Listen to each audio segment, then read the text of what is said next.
प्रिय विद्यार्थियों, आप सभी का मेरे YouTube चैनल जियो प्लैनेट कॉर्नर पर हार्दिक स्वागत है। अगर आप इस चैनल पर नए हैं तो इसे सब्सक्राइब ज़रूर करें, साथ ही बेल आइकन को भी प्रेस करें जिससे कि मेरे आने वाले वीडियोस का नोटिफिकेशन आपको तुरंत मिल जाए। और यदि आपको वीडियोस पसंद आए तो इसे लाइक एंड शेयर करना ना भूलें। नमस्कार दोस्तों, आज हम सौर परिवार के बारे में अध्ययन करेंगे। इससे पहले हम ब्रह्मांड के विषय में पढ़ चुके हैं और ब्रह्मांड में विभिन्न प्रकार की आकाशगंगाएं होती हैं। सूर्य जो कि उस आकाशगंगा का प्रमुख होता है, और उसके बाद अन्य ग्रह और उपग्रह की हम चर्चा कर चुके हैं। अब देखिए दोस्तों, हम सौर परिवार की चर्चा करते हैं, सोलर सिस्टम की हम चर्चा कर रहे हैं। सोलर सिस्टम क्यों महत्वपूर्ण होता है, ये सौर परिवार क्यों महत्वपूर्ण है, हम इसकी चर्चा करेंगे। देखिए, सूर्य के चारों ओर केवल ग्रह यानी प्लैनेट ही भ्रमण नहीं करते, अपितु अनेक धूमकेतु, ग्रह कणिकाएँ और उल्काएँ भी परिक्रमा करते हैं। सूर्य, ग्रह, उपग्रह, धूमकेतु, उल्का आदि सम्मिलित रूप से एक विशाल खगोलीय समूह है जिसे सौर परिवार अथवा सौर जगत कहा जाता है। देखिए, आपसे प्रश्न पूछा जा सकता है कि सौर परिवार क्या होता है या सौर जगत किसे कहते हैं, तो आप ज़रूर ध्यान रखिए दोस्तों। तो इसका आंसर क्या होगा, जो सूर्य होते हैं, हर आकाशगंगा का अपना एक तारा होता है, उसी प्रकार से सूर्य हमारी आकाशगंगा का जो तारा है, जो प्रधान स्रोत है, वो सूर्य है। इसके अलावा इसमें क्या मौजूद होते हैं, ग्रह यानी प्लैनेट, उपग्रह सैटेलाइट्स होती हैं, कुछ धूमकेतु प्रकार के स्टार्स होते हैं, मीटियोरॉइड्स होते हैं। ठीक है, ये हम पढ़ के आ चुके हैं। एक विशाल खगोलीय समूह होता है, एक विशाल खगोलीय समूह होता है, और इस समूह को हम सौर परिवार या सौर जगत के नाम से जानते हैं। ये आपको ध्यान रखना है। इन सभी खगोलीय पिंडों में सूर्य अधिक महत्वपूर्ण है, इसलिए सूर्य को सौर परिवार का पिता या जनक कहा जाता है। देखिए, खगोलीय पिंड ये जितने भी सूर्य, ग्रह, उपग्रह, धूमकेतु, उल्कापिंड, क्षुद्र ग्रह, ये सब मिलकर किसका निर्माण करते हैं, ये किस प्रकार के पिंड हैं, तो ये किस प्रकार के पिंड है, खगोलीय पिंड। किस प्रकार के हैं, खगोलीय पिंड। इसलिए देखिए दोस्तों, जब हम ज्योग्राफी को हाई स्टैंडर्ड से पढ़ते हैं तो इसमें एक विषय आता है, एक होता है खगोलीय विज्ञान। ठीक है, एक विषय आता है खगोलीय विज्ञान। एस्ट्रोनॉमिकल जो साइंस होती है, खगोलीय विज्ञान को जो हम पढ़ते हैं, ये खगोल विज्ञान संबंधित जो भी, चाहे वे ब्रह्मांड के बारे में जानकारी प्राप्त करनी हो, अंतरिक्ष के बारे में जानकारी प्राप्त करनी हो, विभिन्न प्रकार की जो आकाशगंगा हैं उनके बारे में जानकारी प्राप्त करनी हो, और उनसे जुड़े हुए जो ग्रह, उपग्रह और विभिन्न प्रकार के जो तारे हैं उनके बारे में हम जब जानकारी प्राप्त करते हैं, वो जानकारी किससे प्राप्त करते हैं, खगोलीय विज्ञान के अंतर्गत हम उसकी जानकारी प्राप्त करते हैं। तो ये सभी क्या कहलाते हैं, खगोलीय पिंड। क्या कहलाते हैं दोस्तों, खगोलीय पिंड कहलाते हैं सभी, और इन सभी का हम अध्ययन खगोलीय विज्ञान में किया जाता है। ठीक है दोस्तों, तो सभी खगोलीय पिंडों में सूर्य अधिक महत्वपूर्ण है। सभी खगोलीय पिंडों में सूर्य अधिक महत्वपूर्ण है, इसलिए सूर्य को सौर परिवार का पिता या जनक कहा जाता है। तो आपको समझ में आ गया सौर परिवार। अभी हम एक डायग्राम के माध्यम से भी इसको समझेंगे और ये देखेंगे कि क्यों महत्वपूर्ण सौर परिवार, और सौर परिवार या सोलर सिस्टम जो बना हुआ है उसमें कौन कौन से ग्रह और कौन कौन से उपग्रह मौजूद है, हम उसकी भी चर्चा करेंगे। नेक्स्ट हम पढ़ते हैं ग्रह यानी प्लैनेट की हम बात करते हैं कि प्लैनेट कौन कौन से होते हैं, और ये प्लैनेट किस प्रकार से सूर्य के चारों ओर चक्कर लगाते हैं, परिक्रमण पथ पर अपनी गति के माध्यम से ये आगे बढ़ते हैं। और हम ये देखेंगे कि इनको किस प्रकार से हम और अधिक क्वेश्चन या और अधिक प्रश्न किस तरह से यहाँ से पूछे जाते हैं, हम उसकी भी चर्चा करेंगे। देखिए दोस्तों, सौरमंडल के सभी खगोलीय पिंड एक निश्चित पथ पर सूर्य का चक्कर लगाते हैं। ठीक है, जो सौरमंडल है, उस सौरमंडल के सभी खगोलीय पिंड एक निश्चित पथ पर सूर्य का चक्कर लगाते हैं, जिसे कक्ष कहा जाता है। तो आपको ध्यान रखना है कि कक्ष किसको कहा जाता है। कक्ष का मतलब क्या होता है कि सौरमंडल के जितने भी खगोलीय पिंड है, सौरमंडल के जितने भी खगोलीय पिंड हैं वो एक निश्चित पथ पर सूर्य के चारों ओर चक्कर लगाते हैं, उसे क्या कहता है, कक्ष कहा जाता है। इसके बारे में 1543 ईस्वी में सर्वप्रथम निकोलस कॉपरनिकस ने बताया कि सूर्य सौरमंडल के केंद्र में है। आपको ये ध्यान रखना है, किस वैज्ञानिक ने, किस व्यक्ति ने सबसे पहले ये बताया कि सूर्य जो है ये सौरमंडल के केंद्र में है। किसने बताया, तो आपको ध्यान रखना है ये कौन है, ये निकोलस कॉपरनिकस ने 1543 में। अब देखो इसका सन याद करना महत्वपूर्ण है, आपको याद हो जाएगा। कैसे याद करना है, 3, 4, 5 और यहाँ लगा देंगे 1। ठीक है दोस्तों, तो 1543 में सबसे पहले निकोलस कॉपरनिकस ने ये बताया कि सूर्य जो है वो सौरमंडल के केंद्र में स्थित है और सभी ग्रह इसके चारों ओर चक्कर लगाते हैं। आधुनिक वैज्ञानिकों के अनुसार, जो आधुनिक वैज्ञानिक हैं उनके अनुसार हमारे सौरमंडल की आयु लगभग 460 करोड़ वर्ष है। हमारे सौरमंडल की जो आयु है, यानी हमारे सौरमंडल की जो एज है वो कितनी, 460 करोड़ वर्ष। ये ध्यान रखना, 460 करोड़ वर्ष आकी गई है। सूर्य हमारी आकाशगंगा के लगभग 100 अरब तारों में से एक है। ये भी इम्पोर्टेंट है कि सूर्य जो है वो हमारी आकाशगंगा के लगभग 100 अरब तारों में से एक है। यानी इस पूरे सौरमंडल में लगभग 100 अरब तारे हैं और उन 100 अरब तारों में से एक सूर्य महत्वपूर्ण है। सूर्य जलती हुई गैसों का एक विराट पिंड है, ठीक है, जिसकी सदैव सतह जो होती है वो अस्थिर होती है और अशांत होती है। सूर्य में सबसे अधिक हाइड्रोजन व हीलियम है। देखिए एक इम्पोर्टेंट है कि सूर्य की जो चमक होती है या सूर्य में जो सबसे अधिक तत्व पाए जाते हैं वो कौन सा होता है, वो हाइड्रोजन होता है और हीलियम होता है। हाइड्रोजन होता है और हीलियम है। दोनों का संबंध किससे है, एच से। दोनों का संबंध किससे है दोस्तों, एच से। और आप इस चैनल पर जिन सर से पढ़ रहे हैं उनका नाम भी क्या है, एच।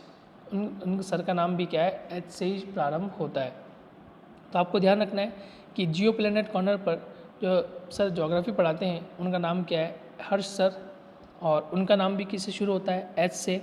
और जो सूर्य है उस सूर्य में जो प्रकाश और प्रकाश में जो तत्व विद्यमान है वो किस प्रकार के हैं, वो हाइड्रोजन युक्त है और वो हीलियम युक्त है। जिस प्रकार से सूर्य में अधिक चमक होती है, सूर्य में जो कण मौजूद होते हैं और सूर्य में जो तत्व हैं वो किस प्रकार के हैं, वो हाइड्रोजन युक्त हैं, वो हीलियम युक्त हैं। तो आपको ध्यान रखना है। ठीक है दोस्तों, आप ध्यान रखेंगे। आगे बढ़ते हैं। सौरमंडल के लिए सूर्य प्रकाश एवं ऊष्मा का एकमात्र स्रोत है। ठीक है दोस्तों, सौरमंडल हमारा है, उस सौरमंडल के लिए सूर्य का प्रकाश, जो सूर्य का प्रकाश आता है और उसकी जो ऊष्मा होती है वही एकमात्र क्या बनती है, स्रोत बनती है। किसका, वो एकमात्र सूर्य का प्रकाश और ऊष्मा एकमात्र क्या है, ऊर्जा का स्रोत है। इसका गुरुत्वाकर्षण सौरमंडल को बांधे रखता है। इसका जो गुरुत्वाकर्षण बल होता है वो सौरमंडल को क्या करता है, बांधे रखता है। सूर्य की पृथ्वी से दूरी अधिक होने के कारण सूर्य के प्रकाश को पृथ्वी तक पहुंचने में लगभग कितना मिनट, 8 मिनट 30 सेकंड का समय लगता है। कितना समय लगता है, 8 मिनट 30 सेकंड का समय लगता है। तो वास्तविकता में इस सूर्य के चारों ओर परिक्रमण पथ पर जो 8 ग्रह महत्वपूर्ण हैं वह परिक्रमा करते हैं, और परिक्रमा करते जब हैं तो ये परिक्रमा करते हुए जिस बल से बंधे हुए होते हैं उस बल का नाम क्या है, गुरुत्वाकर्षण बल। उस बल का नाम क्या है दोस्तों, गुरुत्वाकर्षण बल। ये आपको ध्यान रखना है। तो गुरुत्वाकर्षण बल के कारण ये सूर्य के चारों ओर बंधे हुए हैं, और सूर्य के चारों ओर बंधे होने के कारण ये सूर्य के चारों ओर परिक्रमा करते हैं। और किस बल के कारण बंधे हुए हैं, गुरुत्वाकर्षण बल के कारण। ये आपको ध्यान रखना है।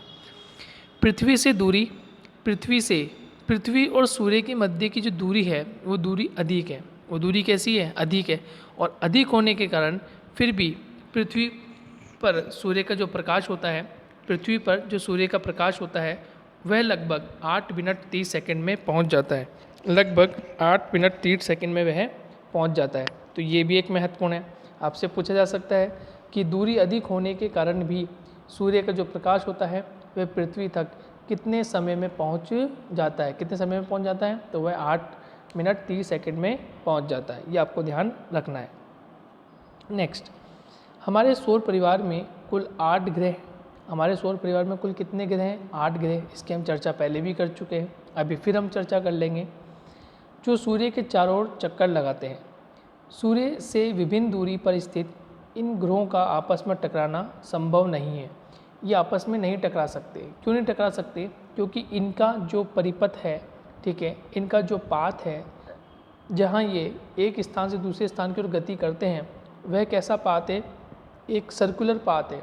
प्रॉपर सर्कुलर नहीं है, लेकिन फिर भी हम इसको सर्कुलर पाथ कह सकते हैं, वृत्ताकार पाथ कह सकते हैं। उस पाथ पर ही चलते रहते हैं। तो वो जो इनकी कक्षा है, ठीक है, वो जो इनकी कक्षा, उस कक्षा के चारों ओर ये घूमते रहते हैं, तो टकराना संभव नहीं है। इनका अपना प्रकाश नहीं होता। ये सूर्य से ऊष्मा एवं प्रकाश प्राप्त करते हैं। सूर्य से दूर जाने पर क्रमशः बुध, शुक्र, पृथ्वी, मंगल, बृहस्पति, शनि, अरुण और वरुण ग्रह स्थित है। ठीक है दोस्तों, ये 8 ग्रह हैं। 8 ग्रह कौन कौन से हैं, अभी इनकी चर्चा फिर हम करेंगे एक बार वापस। सन 2006 तक प्लूटो को भी एक ग्रह माना जाता था, लेकिन नए प्रमाणों के आधार पर अंतर्राष्ट्रीय खगोलीय संगठन जो है, उसने प्लूटो को बोने ग्रह का दर्जा दे दिया। सूर्य के पास स्थित बुध, शुक्र, पृथ्वी, मंगल, ये जो ग्रह होते हैं, ये आंतरिक या धरातलीय ग्रह भी इन्हें कहा जाता है। ठीक है, हमने एक बार चर्चा की थी लास्ट लेक्चर में, वहाँ उससे पहले एक चर्चा हुई थी कि आंतरिक ग्रह और बाह्य ग्रह क्या होते हैं। ठीक है, मैंने चर्चा की थी आपके सामने कि आंतरिक ग्रह और बाह्य ग्रह के बीच में एक क्षुद्र ग्रह होते हैं, एस्टेरॉइड्स होती है, एस्टेरॉइड्स की बेल्ट होती है, वो इन्हें आंतरिक और बाह्य ग्रह में विभाजित करती है। वो इन्हें आंतरिक और बाह्य ग्रह में विभाजित करती है। इसकी हमें चर्चा हो चुकी है। नेक्स्ट हम बात करते हैं, ये छोटे और अधिक घनत्व वाले, ये छोटे और अधिक घनत्व वाले हैं और चट्टानों से बने हैं। ठीक है, बृहस्पति, शनि, अरुण और वरुण ग्रह आकार में बड़े एवं कम घनत्व वाले हैं। आकार में बड़े हैं लेकिन घनत्व कैसा है? कम। डेंसिटी कम है लेकिन साइज़ बड़ा है। इन्हें बाह्य या गैसीय ग्रह भी कहा जाता है। इन्हें बाह्य या गैसीय ग्रह भी कहा जाता है। दोस्तों ध्यान रखिएगा, इससे पहले हमारी चर्चा ये हुई है कि सूर्य के पास स्थित बुध, शुक्र, पृथ्वी और मंगल, यानी कि मर्क्यूरी, वीनस, अर्थ और मार्स, ये जो ग्रह हैं, ये कैसे ग्रह हैं? आंतरिक।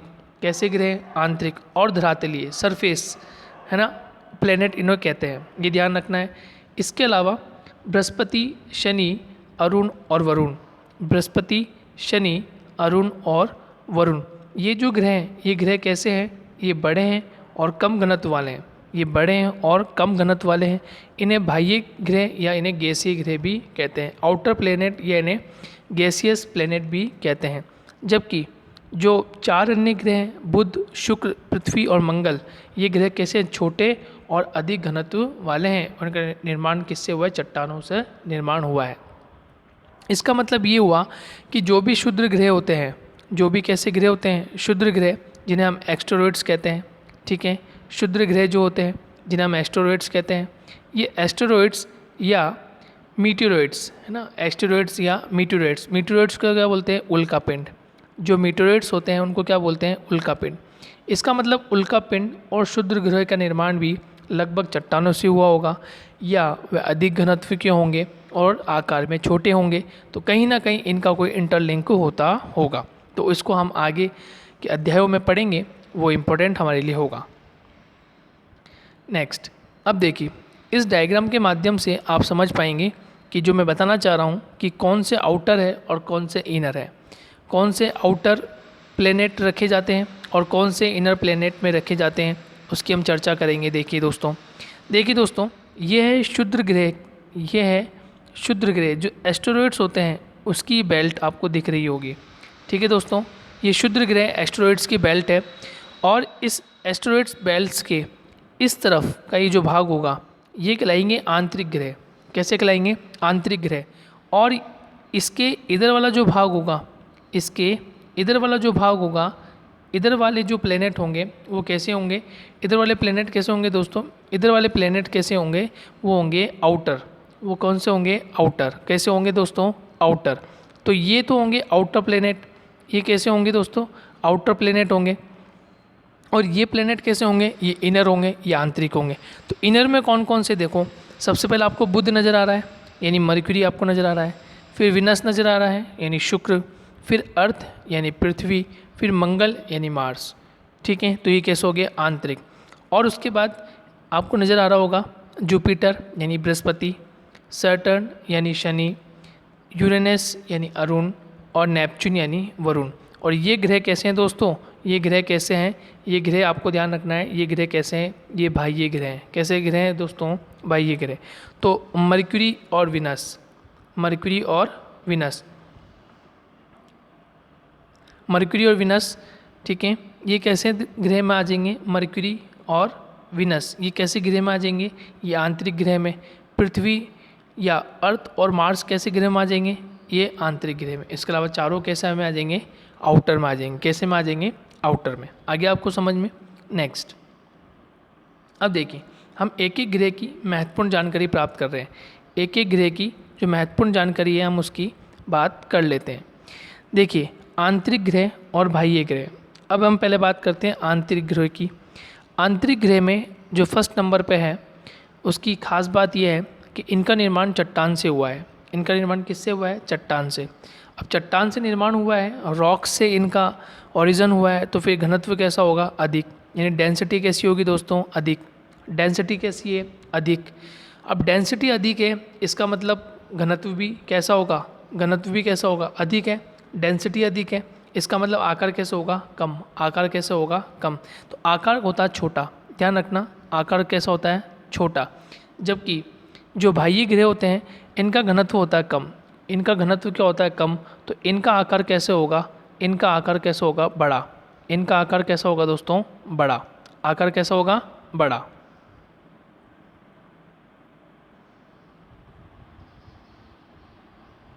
ग्रह के बारे में पढ़ लेते हैं। और बुध ग्रह के बारे में इम्पोर्टेंट बात क्या है, सूर्य की परिक्रमा 88 दिन में, यानी आपको ध्यान रखना है कि सूर्य की परिक्रमा कितने दिनों में करता है, ये 88 दिन में। देखिए दो चीज़ें होती हैं, मैं आपको बता देता हूँ। एक होता है परिक्रमा पथ, ध्यान रखना।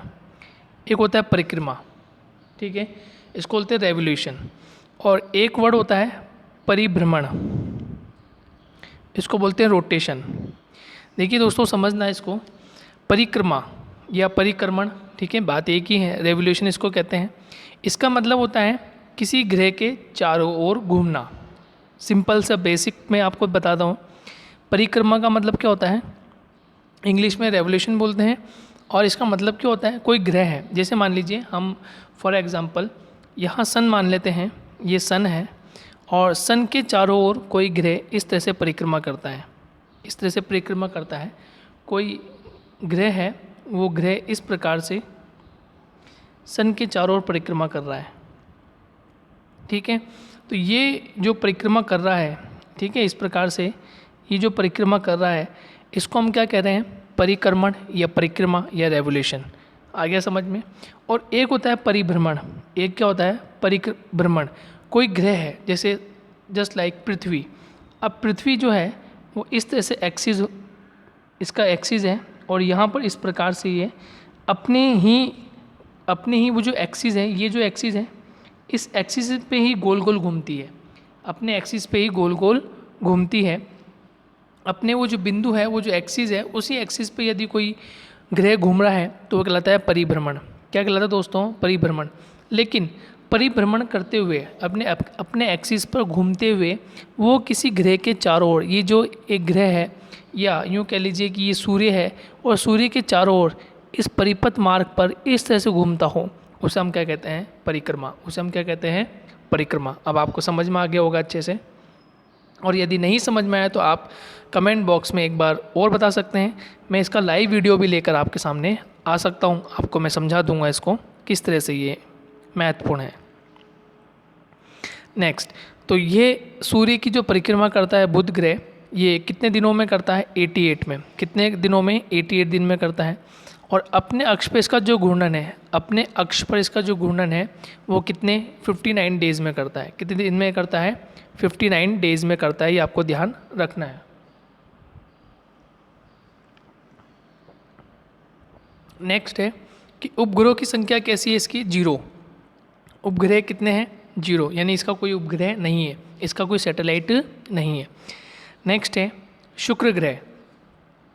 सूर्य की एक जो परिक्रमा होती है, यानी एक वर्ष में या जो उसकी जो पूरी परिक्रमा है वो कितने दिनों में करता है, 255 दिनों में। कितने दिनों में करेगा दोस्तों, 255 दिनों में कंप्लीट करता है। और अपने अक्ष पे कितने दिन में घूम लेता है, 243 दिन में, यानी 243 दिन में अपने अक्ष पे घूम लेता है पूरा। और सूर्य की जो परिक्रमा है वो सूर्य की परिक्रमा 223 दिन इसको लग जाते हैं।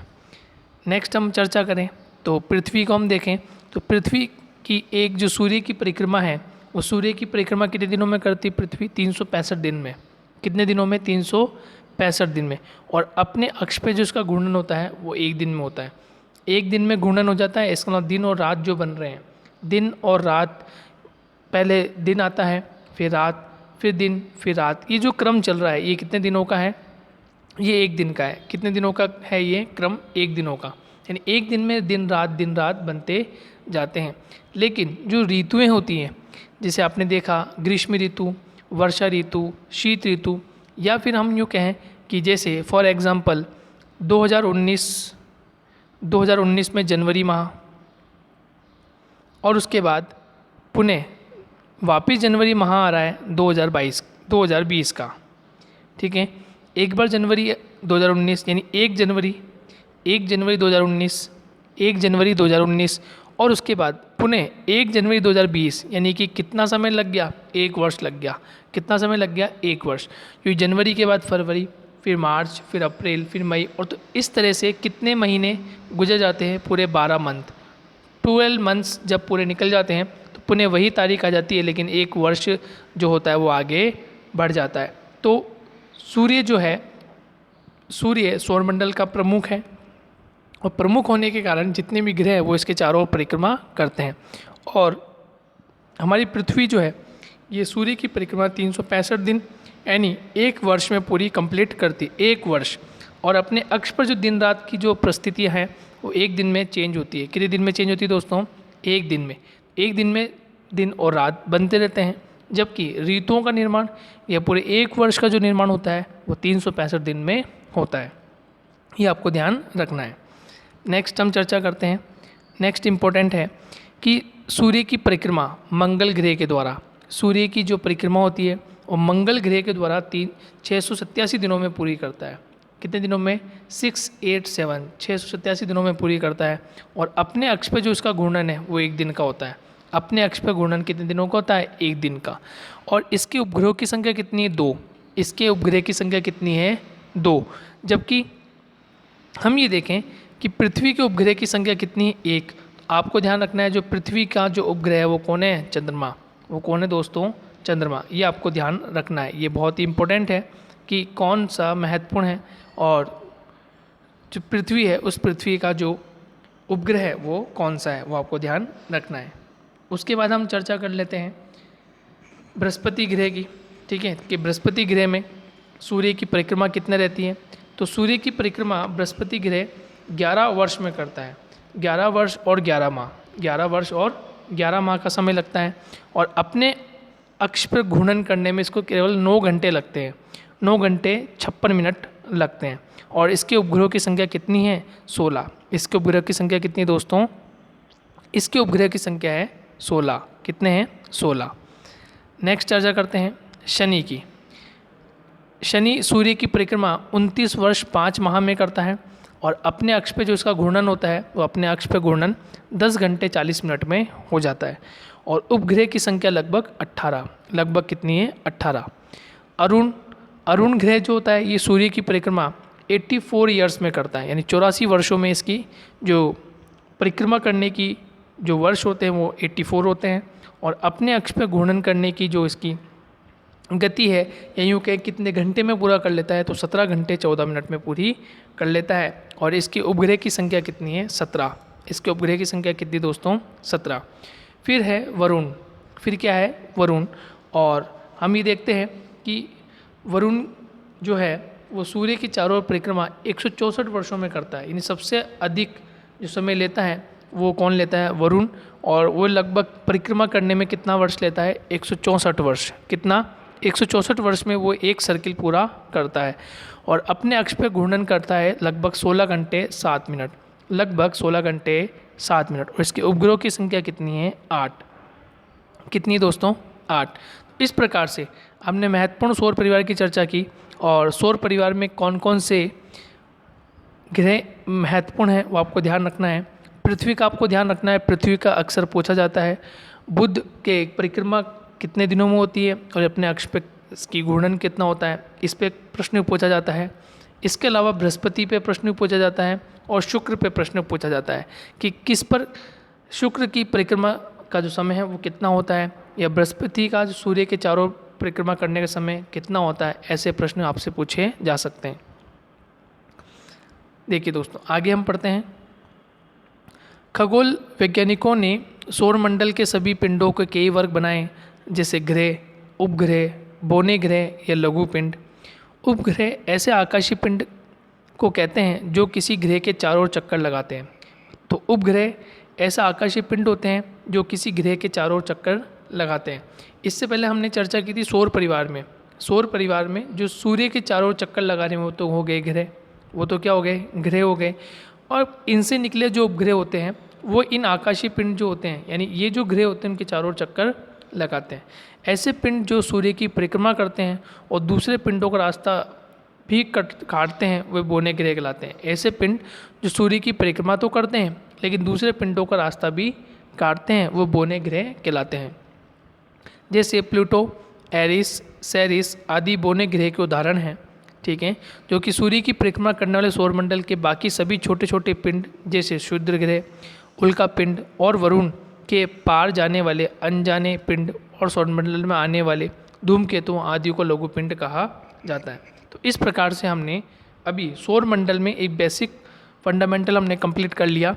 ग्रह के बारे में हमारी चर्चा हो गई और उसके कौन कौन से उपग्रह हैं और जो प्रमुख 8 ग्रह हैं ये सूर्य के परिपथ पर सूर्य की परिक्रमा कितने दिनों में पूरी करते हैं, इसकी भी हमने चर्चा कर ली है। नेक्स्ट हम आगे पढ़ेंगे, पृथ्वी के बारे में पढ़ेंगे। पृथ्वी से जुड़े कुछ महत्वपूर्ण जो विस्तृत जानकारी है हम उसको साझा करेंगे और सीखेंगे कि क्यों पृथ्वी महत्वपूर्ण है और पृथ्वी पर कौन कौन से परिमंडल होते हैं, हम उसकी भी चर्चा करेंगे। पृथ्वी की बेसिक जानकारी लेकर हम नेक्स्ट वीडियो में मिलेंगे। जब तक के लिए दोस्तों धन्यवाद।